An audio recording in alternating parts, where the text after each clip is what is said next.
Today, I'm going to tell you a story so quiet it feels dangerous, and so human it leaves a mark, set deep in the unforgiving American West, where snow, blood, and destiny often cross paths.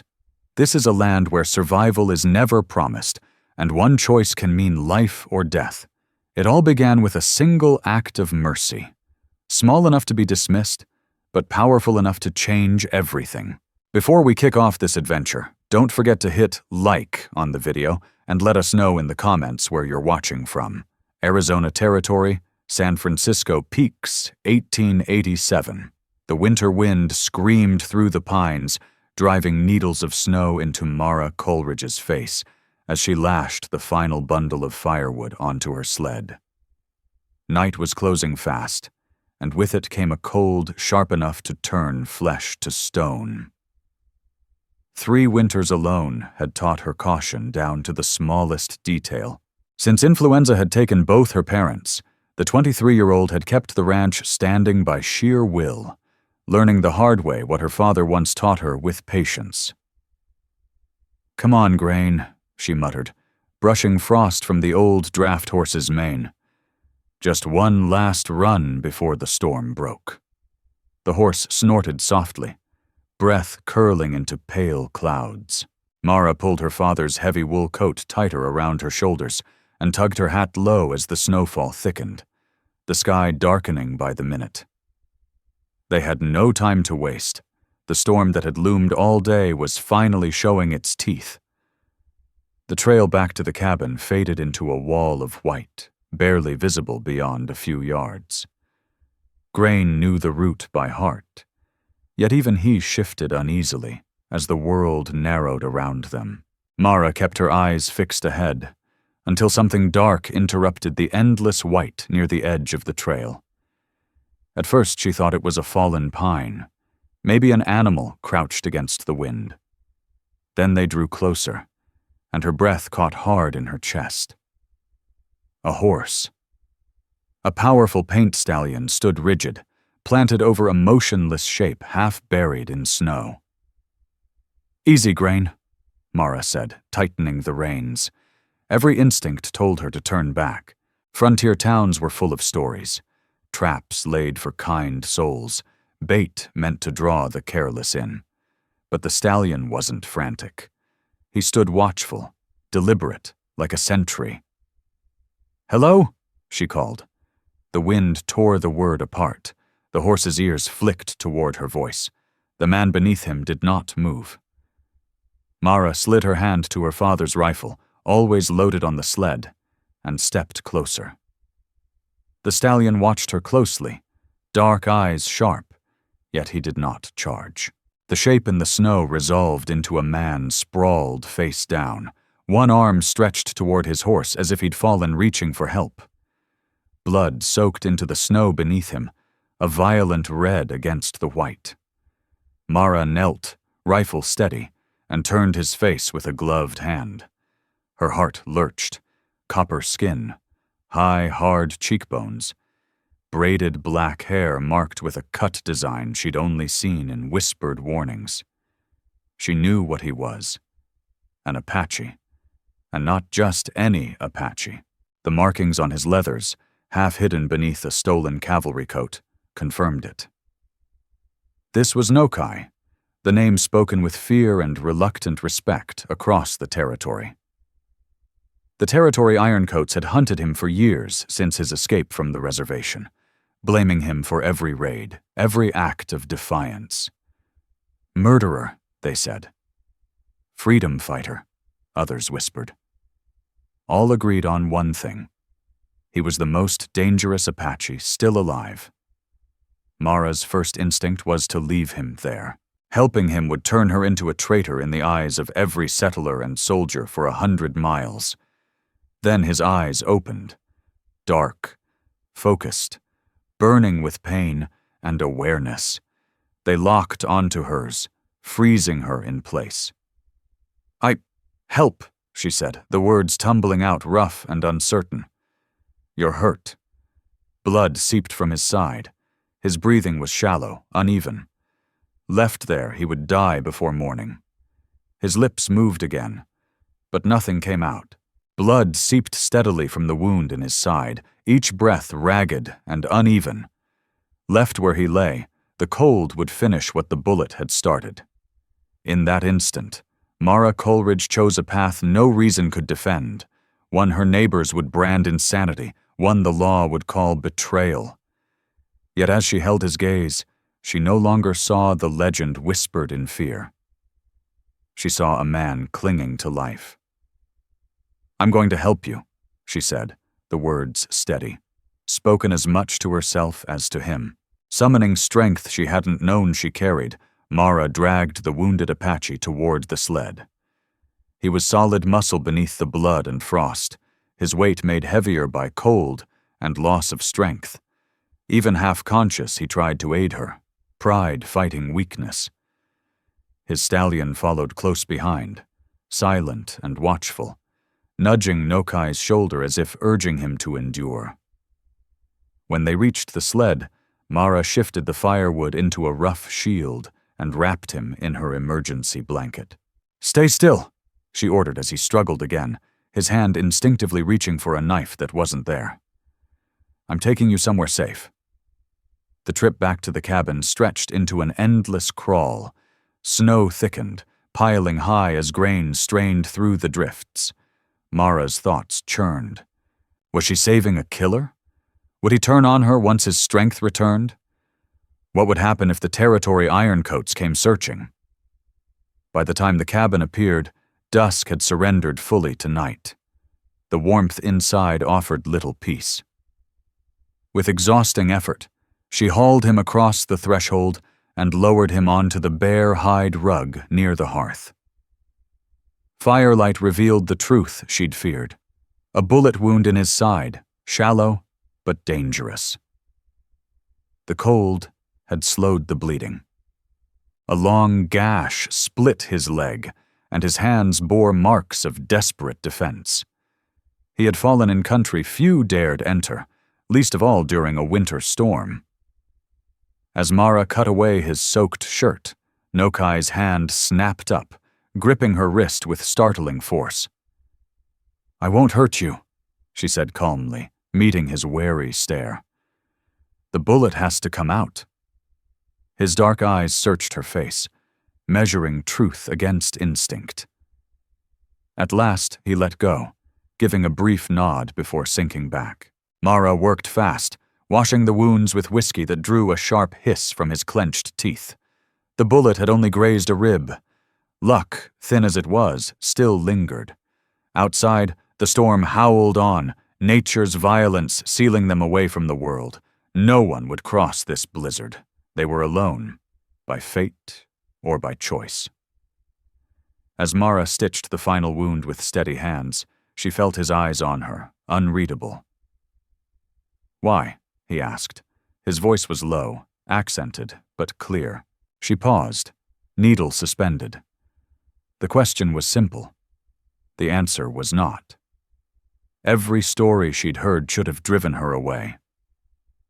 "Because you needed help," she said at last, "and I couldn't leave you to die." For a heartbeat, something like a smile touched his mouth before pain reclaimed him. He closed his eyes, exhaustion finally winning. Mara finished binding his wounds and covered him with blankets, the fire crackling softly beside them. A warning voice told her she should bind him while she had the chance. He was dangerous. Still, Mara could not bring herself to tie down a wounded man who had trusted her with his life. Instead, she fed the fire and lowered herself into her father's old rocking chair, the rifle resting across her knees.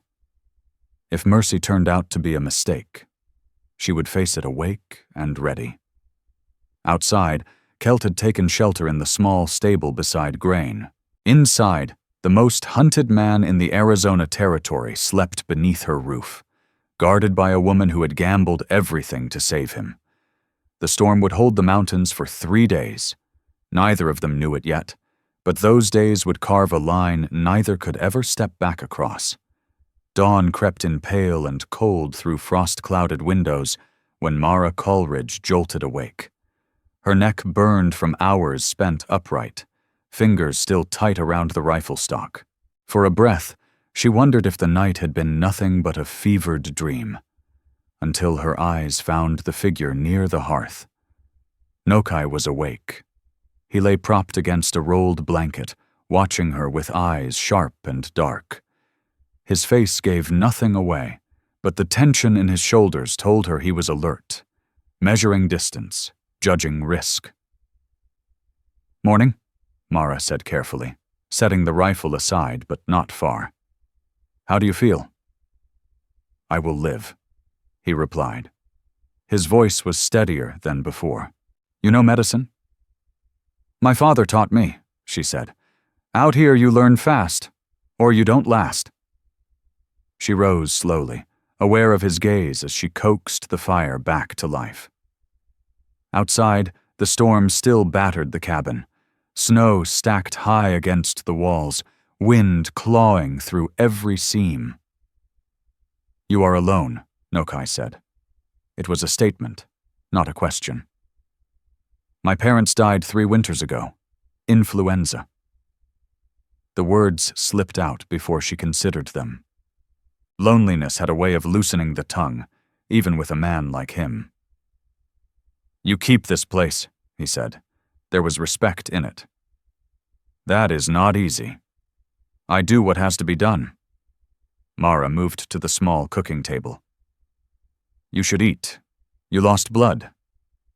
She warmed cornbread and ladled out dried venison stew prepared days earlier. When she offered the bowl, Nokai hesitated, then accepted it. "You are not afraid of me." She met his eyes.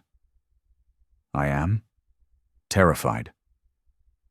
He studied her, surprised, but fear doesn't change the work that needs doing. A faint smile crossed his face. "That is a warrior's truth." They ate without speaking, the wind's howl filling the silence.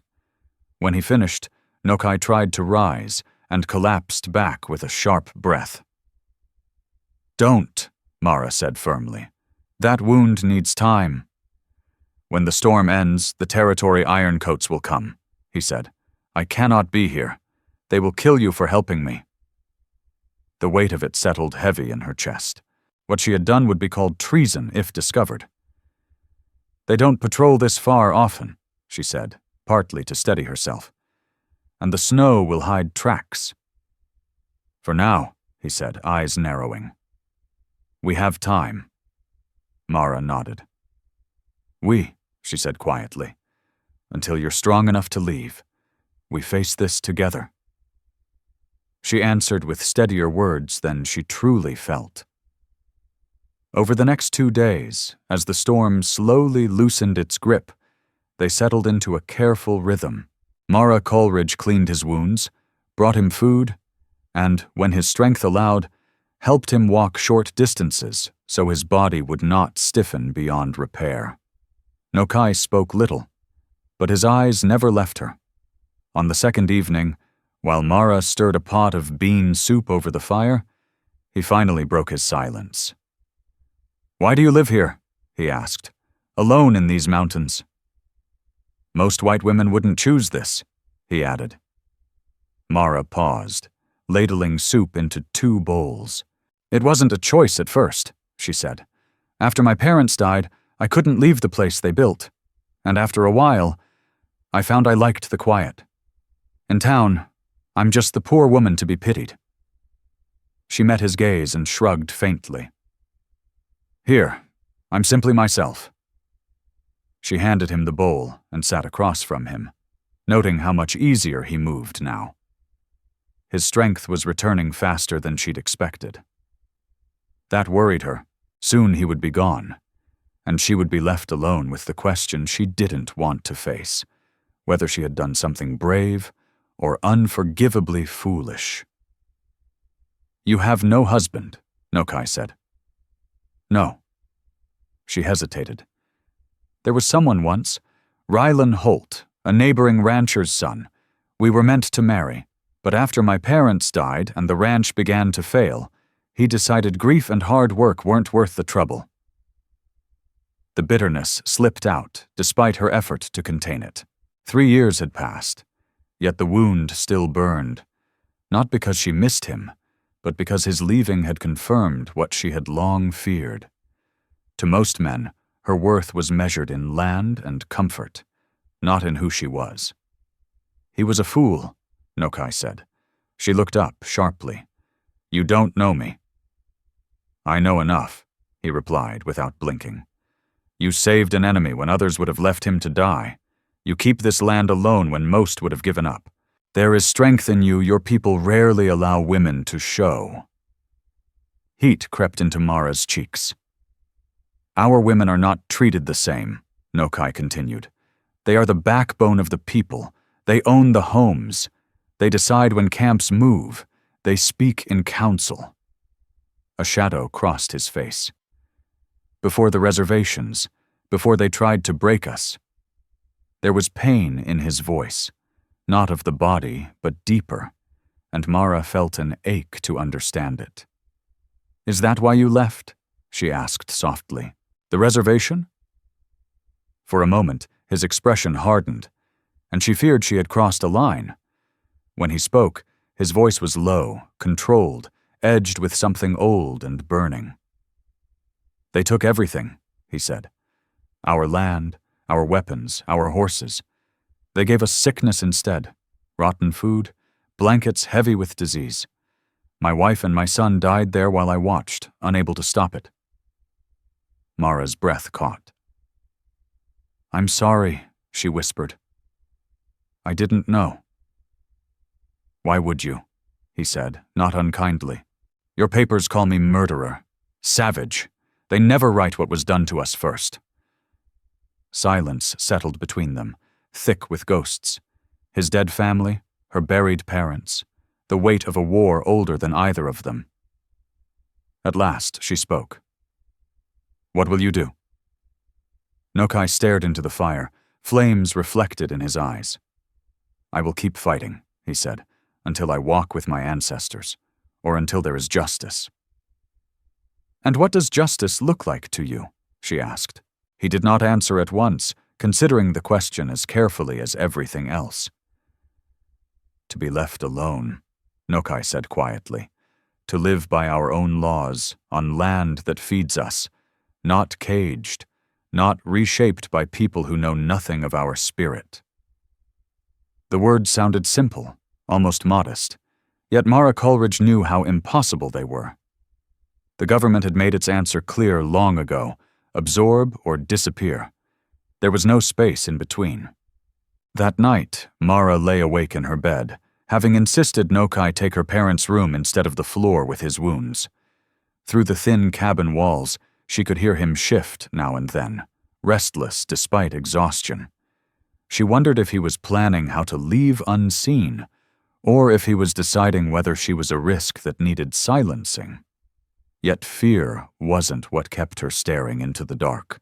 What unsettled her was the truth that in only 2 days, this man, the enemy everyone warned her about, had spoken to her with more honesty and respect than any white man had in years. Where others saw a woman to pity or claim, he saw resolve. That recognition stirred something she had buried deep. A hunger not for romance, but to be understood. By morning, the storm had finally broken. Sunlight struck the fresh snow, turning the mountains into a blinding sea of white. Mara rose early to check the animals. Both Grain and Celt stood calm in the stable, steam rising from their flanks. When she returned to the cabin, shaking snow from her boots, she stopped short. Nokai was on his feet, fully dressed, fastening the knife she had taken from him days before. "You're leaving," she said, keeping her voice steady. "I have to." He tested his weight, favoring his injured leg. "Your mercy saved my life, but my staying endangers yours." She knew he was right. Still, the thought of returning to silence after these days of shared danger hollowed her chest. "Will you make it?" she asked. "The snow's deep." "My wounds will mend," he said. "My horse is strong, and these mountains know me." She nodded, then gathered what she could. Jerked venison, cornbread, clean bandages, a small tin of salve. "Take these." He accepted the bundle, their fingers brushing. "I have nothing to give you," he said. "I didn't help you for payment." Nokai studied her face as if carving it into memory.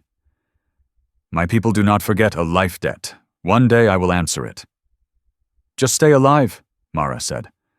"That's enough." He inclined his head, then stepped toward the door. At the threshold, he paused and looked back, his expression unreadable. "Mara Coleridge," he said, speaking her name with care. "You will see me again." Before she could answer, he was gone, moving across the snow with a speed that defied his injuries. Mara watched as he mounted Kelt, the stallion eager beneath him. Nokai turned once in the saddle, lifted a hand in silent farewell, then vanished into the trees. The quiet he left behind felt heavier than the storm had ever been. Mara closed the door and leaned against it, wondering if she had dreamed the entire ordeal. Only the blood-darkened bandages by the hearth and the lingering scent of leather and pine proved the truth. The most hunted Apache in the territory had slept beneath her roof, and despite knowing exactly how dangerous that made him, and her, she found herself hoping his promise was real. Spring rolled over the San Francisco peaks, stripping the mountains of snow and replacing white silence with green slopes and scattered wildflowers. Mara Coleridge worked from first light until dusk, patching winter damage on the cabin, turning the soil of her small garden, and tending the few cattle that had survived the brutal cold. Life slipped back into its familiar solitude.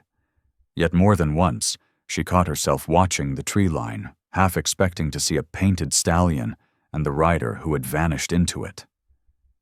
But Nokai did not return. As the weeks passed, doubt crept in.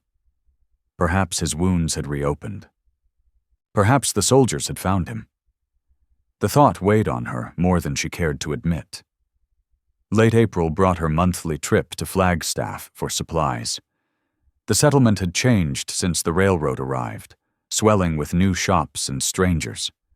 Mara disliked the town, the looks, the murmurs about the woman living alone in the high country. But survival left her little choice. As she stacked provisions into her wagon outside the general store, a voice stopped her. "Miss Coleridge, a moment, if you will." She turned to see Sheriff Hal Crow approaching, his weathered face set in what passed for warmth. Compared to most lawmen, he was fair enough, but his loyalty to territorial orders never wavered. "Sheriff," she said, inclining her head. "Something wrong?" "Not exactly." He removed his hat, and the gesture tightened her nerves.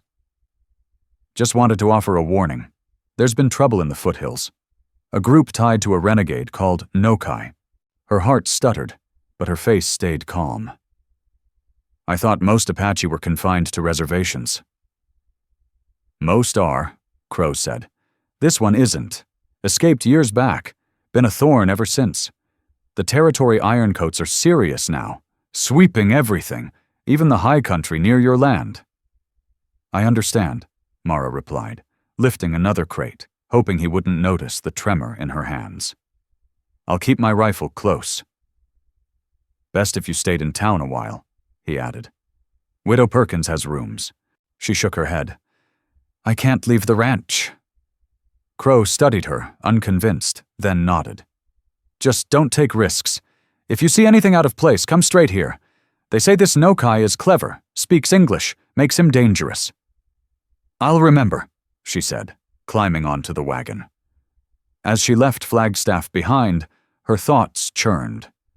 Nokai was alive, somewhere in those mountains, and the army was closing in. She urged Grain into a faster pace, eager for the quiet of her land. The journey consumed most of the day. By the time she neared home, shadows stretched long across the trail. When the cabin came into view, A chill settled in her gut. The place was too still. No birds in the pines, no movement at all. Grain sensed it too, ears twitching. Mara slipped her hand to the rifle, sweeping her gaze along the trees. Nothing stirred, yet the feeling of unseen eyes would not fade. She brought the wagon to the door and unloaded what she could, moving quickly, rifle always close. The sense of being watched sharpened with each breath, raising gooseflesh along her arms despite the warmth of the evening air. Inside the cabin, Mara Coleridge bolted the door and moved from window to window, scanning the deepening dusk for any hint of motion. She reached the rear window and froze. A flicker of color shifted along the tree line, not the dull blue of a uniform, but the mottled hide of a paint stallion. Her breath stalled in her chest. He was here. After a single heartbeat of hesitation, she unlocked the back door and stepped onto the porch, rifle still in her hands but lowered. "I know you're there," she called quietly. The forest answered with silence. She waited, pulse hammering, refusing to retreat. Then a shape eased free from the shadows beneath the pines. Nokai stepped into the fading light, Celt at his side. He wore buckskin leggings and a dark shirt, a rifle slung across his back, a knife resting easy at his belt. His hair was braided, marked with a lone eagle feather. This was not the broken man she had dragged from the snow. This was the warrior spoken of in hushed voices, steady, unbowed, dangerous.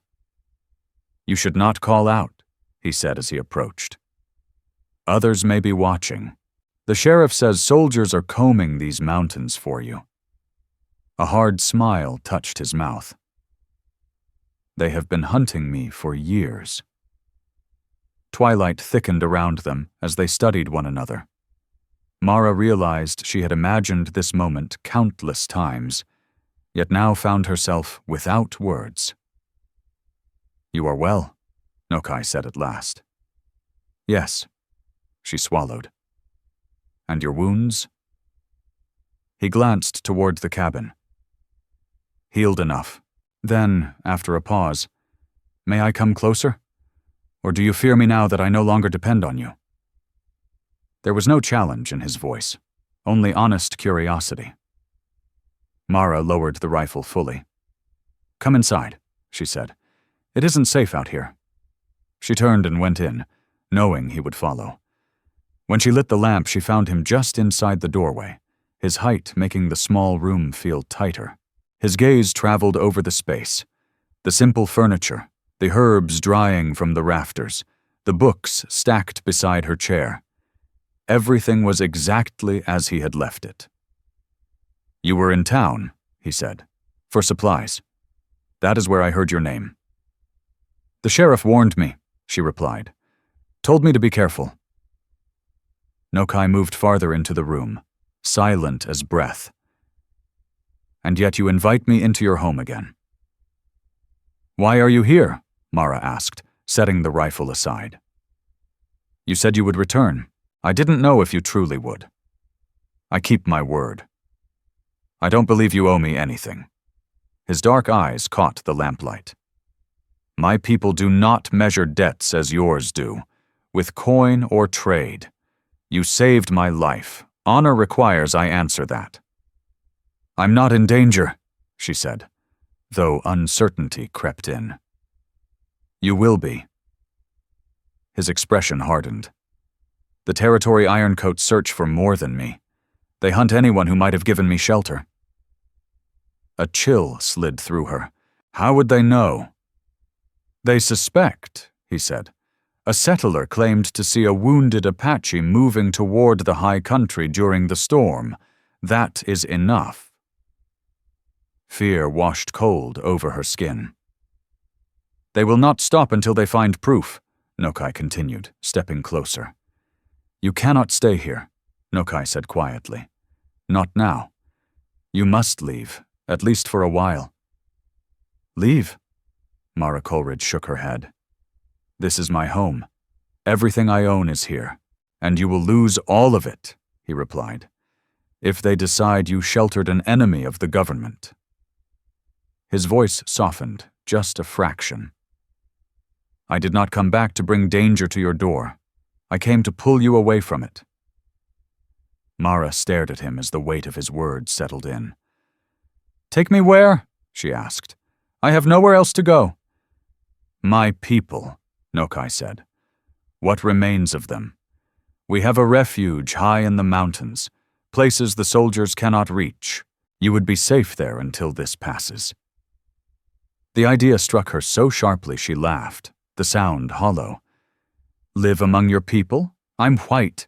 They'd never accept me. You saved their leader's life, Nokai said evenly. They understand honor. Even if that's true, I can't abandon everything, she argued. My animals, this land. He met her gaze without anger. Which would you rather lose? This cabin, or your life? The question landed hard. Outside, the last trace of daylight slipped from the sky. Mara turned toward the stove, needing something solid to focus on as her thoughts spiraled. You must be hungry, she said, grasping at normalcy. Let me fix something. Nokai watched her, frustration and understanding crossing his face. We do not have much time, he said, but he didn't stop her as she set about making a simple meal. As she worked, he told her what had followed their parting. Once his strength returned, he had found the small band he still led. Only 27 souls now. Mostly women and children, with a handful of warriors. All that survived after years of fighting and loss. They had pushed deeper into the mountains, hunting and gathering as their ancestors once had, raiding only when necessity demanded it. Then, 3 weeks earlier, soldiers had discovered their old camp, igniting the renewed hunt. They will not find our new refuge, Nokai said as they sat at the small table, sharing the food. But they will search every homestead in these mountains, anyone they suspect of helping me. And you think they'll come here? Mara asked. Why? I'm just one woman. One woman who has survived alone for years, he replied. They will question how. Some will wonder if you had help. His eyes held hers. It would take only one officer, one search, proof that I was here. Her mind raced. Moccasin tracks half hidden in the dirt, supplies used too quickly, maybe even a long black hair caught between the floorboards. Small details, invisible to most, but deadly in the hands of men hunting betrayal. How long? She asked at last. How long would I have to be gone? Until the army abandons the search, Nokai said. A month, perhaps 2. She stared into her cup, dread tightening her chest. Leaving the only home she had ever known terrified her. Staying and facing a prison or worse for aiding an enemy terrified her more. When would we leave? She whispered. Tonight. Now. His intensity eased, touched with relief. Pack only what you can carry on horseback. I will help with your animals. The truth of it struck her all at once, heavy and unavoidable. This was no longer a question of theory. Nokai was asking her to run with him, now, to place her life entirely in his hands. I need time, Mara Coleridge said, the words breaking from her. I have to think. There is no time. Nokai rose to his full height, his presence filling the small cabin. I have already risked much by coming here. The unspoken truth pressed hard between them. If soldiers swept this area before dawn, if he was found here, they would both hang. Mara stood on unsteady legs, her eyes moving across the cabin her parents had built with their own hands, the walls that had held her entire life. Leaving it felt like ripping something vital from her chest, but never returning, because she had been arrested or worse, was far more unbearable. All right, she said at last. I'll go with you. But I need to secure things first. Relief crossed Nokai's face, unmistakable. Be quick! We must put distance behind us before morning. The next hour vanished in frantic motion. Mara packed only what mattered. Sturdy clothes, her mother's locket, her father's hunting knife, the small sum of money she had saved. Nokai helped drive her cattle to the highest pasture, where they could graze for weeks if left alone, then made sure grain was stabled with enough feed to last. When everything was done, Mara stepped onto the porch one final time, fixing the outline of her home in her memory beneath the cold sweep of stars. Nokai approached, leading Celt and a smaller mare she recognized from a neighbor's herd. You took that horse, she said flatly. Borrowed, he corrected, a trace of a smile touching his mouth. He has many. You had none fit for the journey. She knew she should be angry. Instead, she felt only exhaustion. After everything that had happened, a borrowed horse seemed a small sin. Mara mounted the mare, Naira, as Nokai secured her pack. Before they rode out, he paused, studying her face in the moonlight. You trust me, he said, sounding almost surprised. She thought about it, searching for the reason herself. You could have killed me months ago, she said. You could have vanished forever. Instead, you came back to warn me. She met his eyes. I trust what people do more than what they promise. Something shifted in his expression. Respect, perhaps, or something quieter and deeper. Without another word, he swung onto Celt and turned towards the trees. They rode into the forest, climbing higher along trails invisible to Mara's eyes. Fear coursed through her, sharp and constant, yet beneath it stirred an unexpected thrill. Everything she had known was falling away behind her. Ahead lay only uncertainty.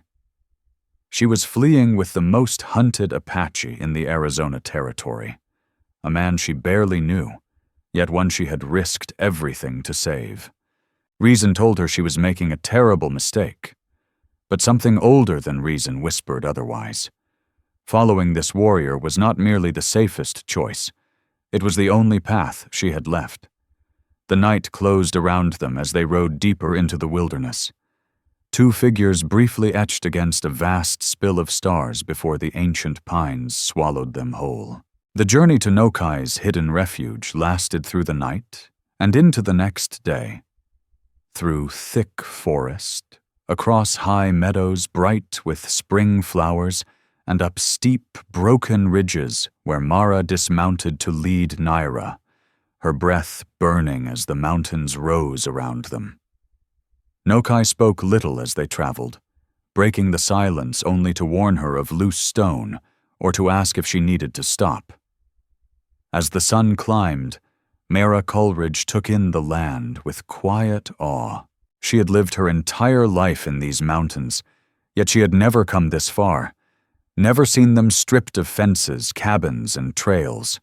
Here, beyond ranches and settlements, the country felt ancient, raw, vast, and unmoved by human struggle. How much farther? She asked when they paused beside a clear mountain stream to water the horses. Nokai pointed toward a jagged ridge rising ahead. Over that crest, he said, then down into the valley beyond. My people are there. A tight flutter settled in Mara's stomach. Will they accept me? His expression softened, just slightly. They know you saved my life. He paused, choosing care. But many have suffered at the hands of white settlers. They will be cautious. I understand, she said, though she knew she could not. Not fully.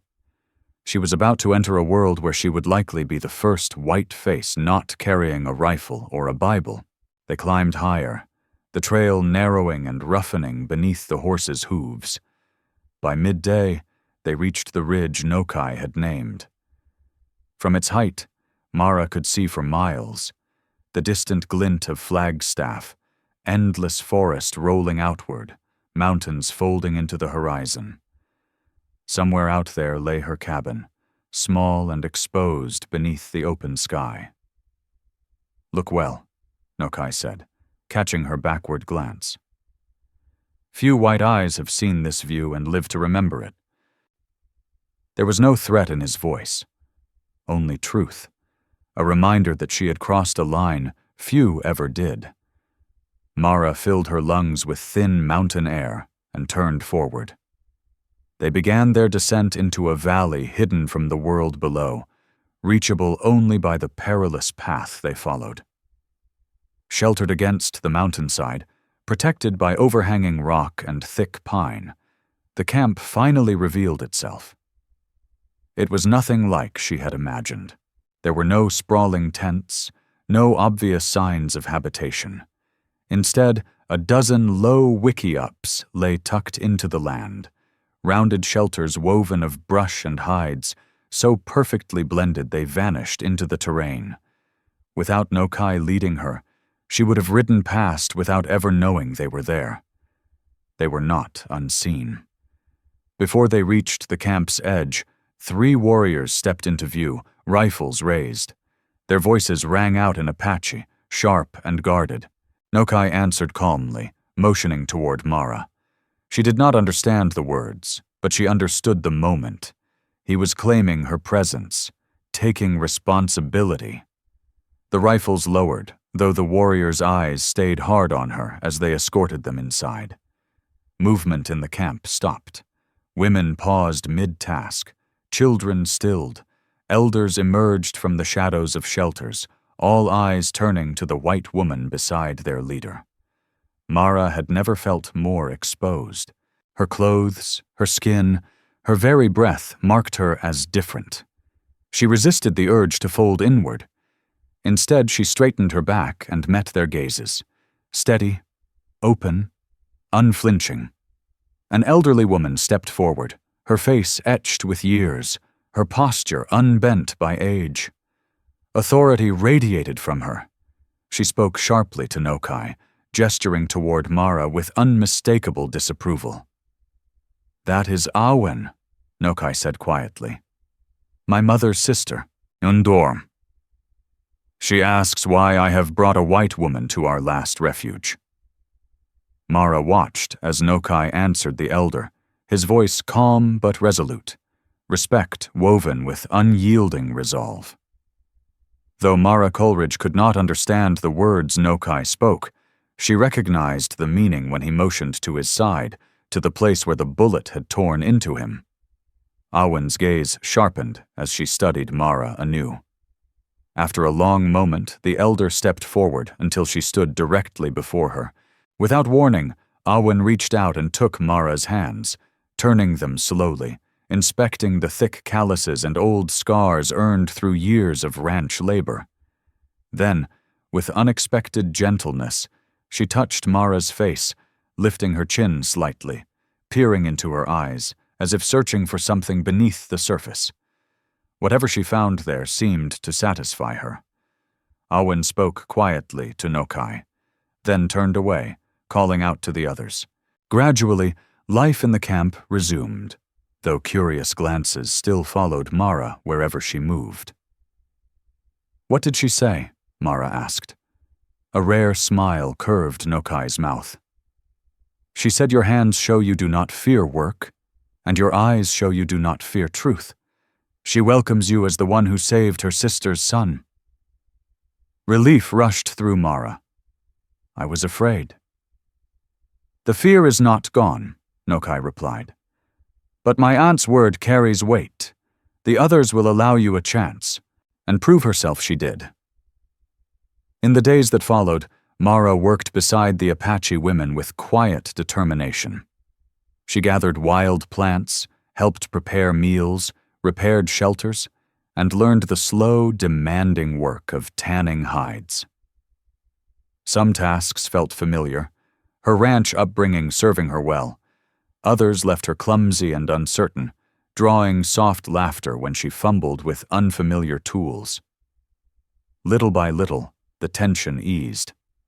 The women began teaching her words in their language, correcting her pronunciation with surprising patience. The children, curious and fearless, were the first to truly accept her, especially after she used her sewing skills to mend a cherished doll belonging to a small girl named Tavi. Evenings were spent near carefully hidden fires, where elders shared stories in low voices. Nokai sometimes translated for Mara, tales of creation, great hunts, ancient battles, and a way of life steadily eroded by the advance of white settlement. Through it all, Nokai kept his distance. His days were filled with hunting, scouting, and the weight of leadership. He checked on Mara daily, yet held himself apart, maintaining a formality that confused and quietly disappointed her after what they had shared at her cabin. She often caught him watching her from across the camp, his expression unreadable. Still, he rarely approached her directly. 2 weeks after her arrival, Mara was helping Awen prepare a medicinal tea when the old woman spoke suddenly in broken English. "You watch my nephew," Awen said, her eyes sharp despite her age. "He watches you." Mara nearly dropped the herbs she was grinding. "You speak English?" "Little," Awen replied. "Learn from missionary, before they drive us from our land." "I didn't know." "There are many things you do not know." Awen stirred the steaming liquid slowly. "Nokai is last of great chiefs. His father, his grandfather, leaders of many bands. Now he leads what remains, 27 souls. "He carries a heavy burden," Mara said quietly. "Yes." Awen fixed her with a piercing look. "He lost wife and son on the reservation, swore never to care for a white woman." Heat crept up Mara's neck. I have eyes," Awen interrupted. "He did not bring you here only to protect your body," Awen continued, tapping her chest with 2 fingers. "He fights himself." Her voice dropped. "Old wounds live here, deeper than any bullet." Before Mara Coleridge could answer, a ripple of urgency moved through the camp. At the tree line, Nokai returned with 2 warriors, their pace sharp, their posture tense. This was no ordinary hunt. He crossed the camp without hesitation and stopped in front of Mara and his aunt. "Soldiers," he said bluntly. "A large patrol is sweeping the foothills. They've been to your cabin." Fear closed around Mara's chest. "How do you know?" "We watched from the high ridge," Nokai replied. "They searched everything. Then they left 2 men behind to wait. They believe you will return." His jaw tightened. "They found something." Her thoughts raced. Blood-stained bandages, tracks. Then realization struck like a blow. "My journal," she whispered. "I wrote about finding you, about caring for you. I never thought—" "They have proof," Nokai said quietly. "You cannot go back." The words landed hard. Her home, her land, the life she had built alone, all gone because of one act of mercy. Tears burned her eyes, but she forced them back. She would not show weakness, not here, among people who had lost far more than she ever had. "What happens now?" she asked. "Eventually they will stop watching," Nokai said. After a pause, he added, "I am sorry. This came from me." "No," Mara said firmly, shaking her head. "It was my choice to help you.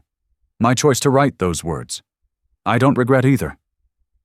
Something shifted in Nokai's expression. Surprise, perhaps, or respect.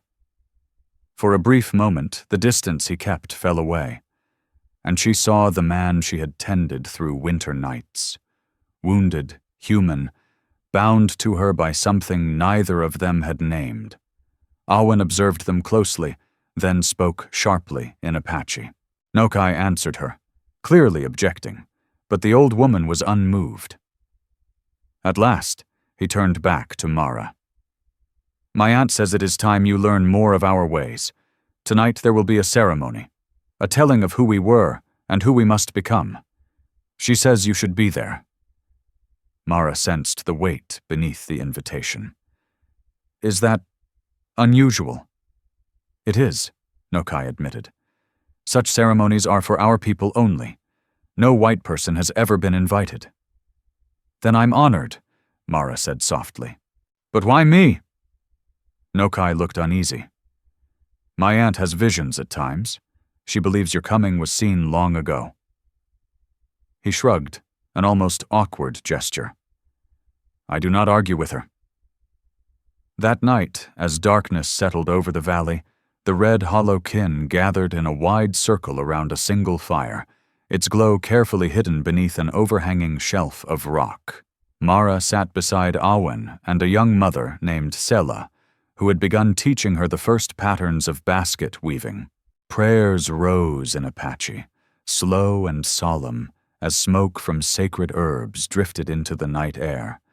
Then an elder began to speak, his voice carrying the story of their people, from creation, through war and loss, to the fragile present they now guarded with silence and firelight. Though Mara Coleridge understood only fragments of the words, the rhythm and weight of the voices needed no translation. Grief, resolve, warning, they carried across the firelight. When the elder finished, Nokai rose. By now, Mara recognized enough to grasp the meaning. Tightening military patrols, land growing smaller by the season, choices narrowing to none. His voice held command without pride, worry without surrender. When he sat, Awen stood. Her bent frame straightened as if drawn upward by something older than bone. She began a low chant, each phrase giving her voice more strength than age should allow. As she spoke, her twisted fingers brushed Nokai's forehead. Then, to Mara's shock, that same hand extended toward her, summoning her forward. Mara hesitated, eyes darting to Nokai. He looked as stunned as she felt. After a breath, he gave a slight nod. Mara stepped into the circle and knelt. Awen placed one hand on Mara's head, the other on Nokai's, her chant continuing. The camp fell utterly silent. Faces glowed in the firelight, some in awe, others in disbelief. Whatever was unfolding was no simple blessing. It felt final. When Awen's voice ceased, she guided Mara's hand into Nokai's, joining them before the red hollow kin. Then she stepped back and nodded once, as if sealing a decision already made. A low murmur rippled through the people, some approving, others openly disturbed. Nokai stared at their joined hands, stunned, yet he did not pull away. "What just happened?" Mara whispered. Before he could answer, a warrior sprang to his feet across the circle, speaking sharply in Apache. Others joined in, voices colliding, anger and fear rising together. Nokai released Mara's hand and raised his voice, restoring order with a command that brooked no refusal. When the camp quieted, he turned to her. "We need to speak, alone." They walked to the edge of camp, stopping beneath a towering pine where moonlight filtered through the branches, striping Nokai's face with shadow. For once, he seemed uncertain. "My aunt has done something unexpected," he said at last. "Something that changes much." "What did she do?" Mara asked, her pulse loud in her ears. He searched for words, a rare struggle for him. "There are ceremonies for bringing outsiders among us. Rare, older than memory." He met her eyes. She began the first rite of a marriage blessing. The world tilted. "Marriage?" Mara echoed. "That can't be right." "It is not complete," Nokai said quickly. "Such bonds require consent, many days, many steps." He paused. "But she has declared a vision, that you and I are meant to walk one path." "Why would she believe that?" Mara asked. "She has spoken of it for years," Nokai replied quietly. "A pale woman from the mountains who saves the last chief, who helps birth a future for the people, long before you found me in the snow." The weight of it pressed down on Mara's chest. "And you? What do you believe?" Nokai looked away, his profile carved against the night sky. "I believed my heart died with my wife and son on the reservation. I swore never to bind myself again, especially not to a white woman." The words cut, though she understood them. Mara swallowed. "Then we should tell them it was a mistake." Nokai turned back to her slowly. His eyes held conflict, not certainty. "Some things," he said, "once spoken before the people and the fire, are not easily undone." "Is it?" Nokai turned fully toward Mara Coleridge, moonlight catching in his eyes, and something deeper beneath it. "These past weeks, watching you learn our ways, seeing your strength and the respect you show my people, I have felt things I believed were buried." His voice lowered. "But I would not give them words." "Why not?" Mara whispered. "Because I have nothing to offer you." Bitterness edged his tone. "No home, no land, only flight and fighting until nothing remains. What kind of life would that give you?" "That should be my choice," Mara said, surprised by the steadiness in her own voice. "You say you have nothing, yet you gave me refuge when I lost everything. Your people have taught me more in weeks than I learned in years alone." She lifted her gaze to the star-lit sky. "And the future? None of us truly knows what waits." Nokai studied her as if measuring truth itself. "You cannot know what you're choosing. To bind your life to mine means leaving your world behind." "What world?" Mara asked softly. "My parents are gone. The man I once meant to marry left me. My home now belongs to the government." She drew a breath.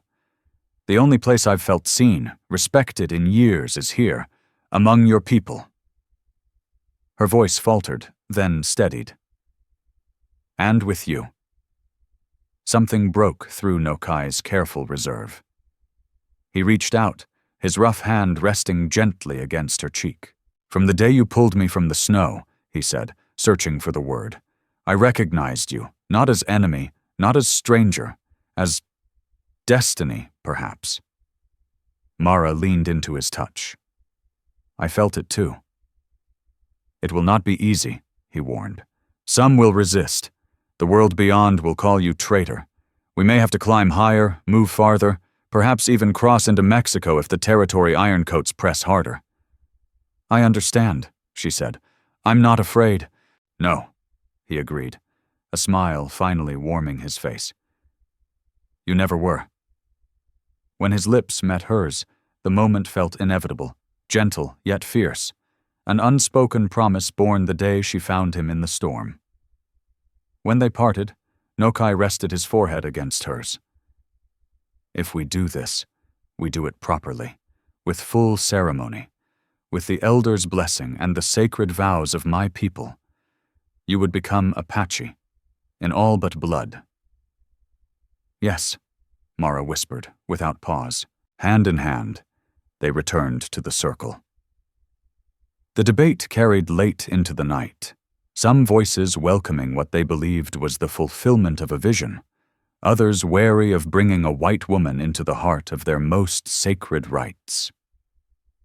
Through it all, Awen watched with a calm smile, as if every step had already been seen.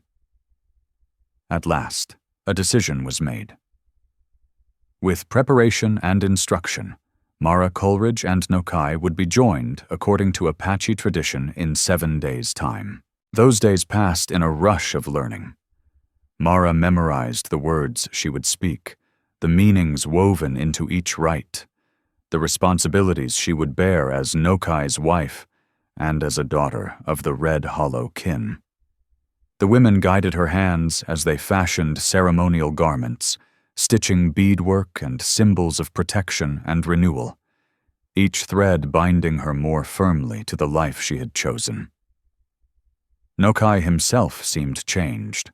The weight of command still rested in his posture, but it was eased now by a quiet joy that surfaced whenever his eyes found Mara Coleridge across the camp. In the evenings they spoke of what had shaped them, losses carried in silence, hopes once set aside, and discovered that, despite the distance between their worlds, the lines of their lives often ran strangely parallel. On the 7th day, as the sun slid toward the rim of the mountains, Mara was led to a narrow stream. The women guided her into the cold water, washing away the dust of travel and fear, braiding flowers and feathers into her hair. When they dressed her in the buckskin garment they had sewn, marked with symbols of blessing, she was escorted to a quiet clearing. Nokai waited there. He stood in full ceremonial dress, eagle feathers woven into his long black hair. He did not look away as she approached, and in his gaze Mara read a promise. Whatever followed, they would meet it together. Awen guided the ceremony, her voice steady, as sacred herbs burned and prayers were sent to the 4 directions. Ancestors were named, blessings spoken. Mara and Nokai exchanged vows in Apache and in English, binding their lives before the people and the Creator, each honored in their own way. When the final blessing fell into silence and they were declared husband and wife by the old traditions, Nokai turned to the gathered tribe and spoke words Mara would later learn were without precedent. Today, 2 paths become one, he said, not one yielding to the other, but a new path entirely.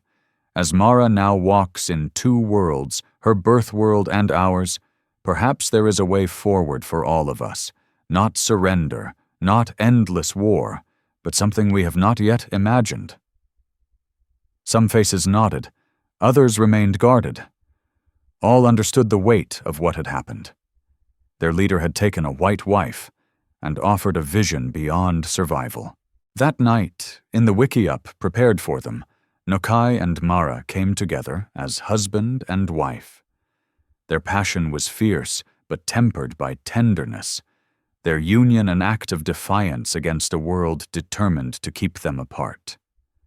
Later, wrapped in each other beneath a sky visible through the smoke hole, Mara felt a certainty she had never known. She was home. "What happens now?" she asked softly, her head resting on his chest. Nokai's fingers traced slow patterns along her shoulder. "Now we live the days given to us. We protect our people. We search for a place where peace is possible." "Do you think such a place exists?" "I do now," he said, pressing a kiss to her forehead. "Before you, I fought only to avoid defeat, expecting death to claim me someday. Now," he paused, "now I fight for a future I can see, one where our children might know both strength and peace." The word children sent a quiet thrill through Mara. A family, something she had believed lost to her, now felt not only possible, but fated. "Your aunt's vision," she murmured, "of me becoming mother to a new generation." "Awen sees far," Nokai said. "Perhaps she saw what I could not, that the survival of my people would not come through war or isolation, but through joining what seemed forever divided." "Like us," Mara said, lifting herself to meet his eyes. "Like us," he answered, smiling as he touched her face with a gentleness few would ever associate with the feared warrior. 2 who were meant to be enemies, finding something stronger than hate. "Love," Mara said. "Love," he agreed, drawing her back into his arms. 5 years later, a small trading post on the border between Arizona and Mexico stood as neutral ground, a place where different peoples met without fear of arrest or bloodshed. It was there that Jonah Blackridge, a former cavalry lieutenant turned journalist, first heard whispers of an unusual community hidden deep within the Sierra Madre Mountains. To a small band of Apache, the weathered trader told him, "But not like any you've heard of. They trade fair and keep to themselves. Some claim they're led by that renegade Nokai, the one who vanished years ago after the Territory Ironcoat's great hunt. But here's the strange part. The traitor leaned closer, lowering his voice. They say Nokai's wife is white, a ranch woman from the north who disappeared the same season he did. Intrigued, Jonah Blackridge spent weeks chasing fragments of rumor, finally persuading a local guide to lead him partway into the mountain trails. "I won't go all the way," the guide warned. "They don't welcome strangers, but there's a place they sometimes meet outsiders to trade. If they're watching, and they're always watching, they might send someone to speak with you." 3 days later, Blackridge waited at the appointed spot, a narrow clearing beside a cold spring. He was nearly ready to abandon hope when a tall figure slipped from the trees, an Apache warrior with a rifle held ready, though not aimed. "You are looking for Nokai's people," the warrior said in clear English. "I am," Blackridge replied. "I'm a journalist. I want to tell their story." "Why?" "Because people deserve to know the truth, that not every conflict ends in ruin, that different paths can still meet." The warrior studied him in silence, then gave a single nod. "Wait here." Hours passed before he returned, this time with another figure, a woman with sun-darkened skin and long brown hair braided in the Apache way. She wore buckskin clothing worked with careful beadwork, yet her eyes were unmistakably blue. A white woman who carried herself like someone entirely at home in the wild. "I'm Mara Coleridge," she said, measuring Blackridge with a steady gaze. "My husband tells me you want to write about us." "If you'll allow it," Blackridge answered, unable to hide his astonishment. The rumors were true. "Why should we trust you?" she asked. "Your people hunted us for years." "Not me," Blackridge said quietly. "I left the army because I couldn't support its policies toward native peoples. Now I write to change minds." Mara exchanged a look with the warrior beside her, a silent understanding passing between them. Then she turned back. "I'll tell you what you may print," she said. "Not where to find us. That remains secret, but the rest. Perhaps it's time another story about the Apache was told." Over the following hours, Mara shared the truth. How she had found a wounded Nokai during a winter blizzard and nursed him back from death. How she fled with him when the Ironcoats uncovered her role. How she learned his people's ways, earned their trust, and finally married their leader under Apache law. But the greatest surprise came when she spoke of their present life. "We're building something new here," Mara explained. "Not just hiding and surviving, but living. Apache families, yes, but also Mexican families driven out by violence. Even a few white settlers who, like me, found themselves at odds with the government. We trade, farm, raise horses. Our children learn the old ways and the new skills they'll need for the world that's coming." "And the army?" Blackridge asked. "They never found you?" "They stopped looking years ago," Mara said with a faint smile. "Officially, Nokai is presumed dead, and I'm nothing more than a cautionary tale about a foolish woman who vanished into Apache country. It's easier for them to believe that," Mara Coleridge said quietly, "than to admit we found another way." Jonah Blackridge hesitated. "May I meet him? Nokai?" Mara did not answer at once. Instead, she glanced toward the silent warrior who had stood watch through the entire exchange. Only then did Blackridge understand. The man stepped forward, tall and composed, the same presence that legends had once painted in fear. This was Nokai himself. "You have questions for me?" Nokai asked. "Just one," Blackridge said. "When everyone said Apache and whites could never live together, what made you believe this was possible?" Nokai's stern features softened as his gaze moved to Mara.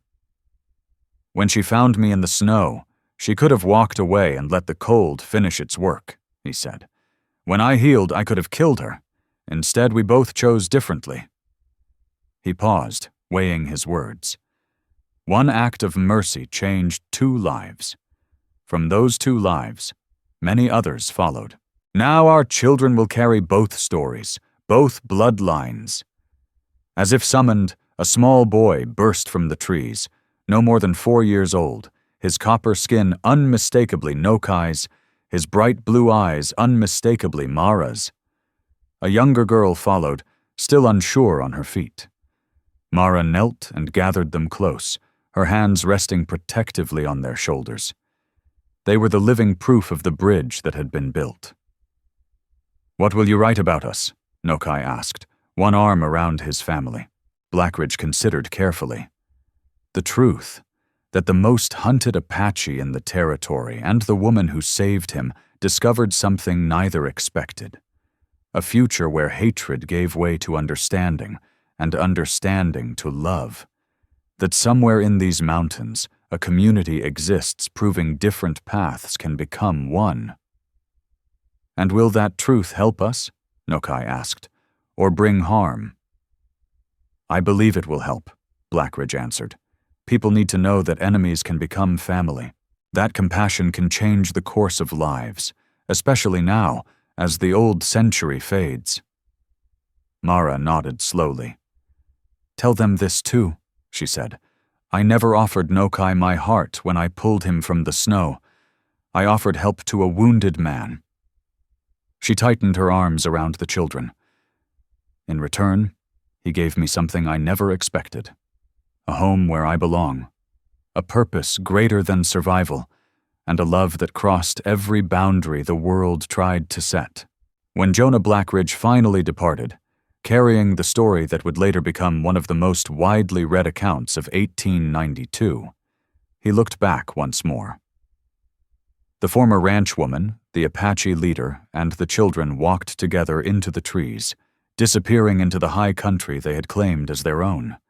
They had chosen neither surrender nor endless war. In a frontier shaped by division and bloodshed, they had dared to imagine something new, a future forged not by conquest, but by the strength found when separate lives flowed together and became something greater than either had been alone. Beneath every difference, the same human heart still beats. On nights when sleep comes slowly, remember Mara Coleridge's small cabin standing alone against the endless wilderness. Those rough wooden walls once sheltered 2 unlikely souls from a killing storm. In much the same way, your life has created quiet spaces where others found warmth when the world turned cold. Perhaps it was a word spoken at the right moment when someone was close to breaking. Perhaps a hand extended when another faltered. Such moments may have seemed small to you, yet to someone else, they meant survival. The deepest truth in Nokai and Mara's story is not that they defied a divided world. It is that they dared to build something entirely new. Like them, you stand at a powerful crossroads where experience meets possibility. The world often speaks of aging as a narrowing road, but those who have truly lived know better. These years are not an ending. They are an opening, a widening path where you are finally free to choose what matters, unburdened by expectations that once weighed heavy. The marks on your hands, the lines time has etched on your face, are not signs of fading. They are proof of courage. As the Apache elders once recognized Mara's worth by the work written into her palms, your life bears witness to trials faced and overcome. These marks are living stories, lessons younger generations still hunger to hear. As night settles and dreams begin to stir, remember this. In a world that rushes forward without looking back, your steady presence is a quiet beacon. Your patience, your perspective, your hard-earned peace. These are rare gifts in restless times. May you wake with the strength of Nokai's mountains in your spirit and Mara's quiet courage carried in your heart. The world still needs the medicine only your soul can offer, and there are bridges yet to be built by your hands. Somewhere between past and possibility, between storm and shelter, A different path always exists for those brave enough to choose it. Finally, let me send my deep thanks to you. Thank you for giving your time to this story. Some journeys shape us, and we hope this one left a mark on your heart. There are more paths ahead, more legends of love, hardship, and redemption beneath the western sky. Please subscribe, leave your thoughts, and travel with us once again. Thank you, and God bless. Aviso legal/disclaimer. The stories presented here are creative expressions and may mix historical inspiration with dramatized scenes. AI tools contribute to some elements of voice, imagery, and structure, but every published story is refined by editors and creators to ensure authentic emotional impact. We honor YouTube's policies and do not generate deceptive likenesses or artificial depictions of real people. All audiovisual components are legally licensed. Any use, redistribution, or alteration of this content must be granted through written consent. Your presence here means a lot. Thank you for supporting artistic storytelling.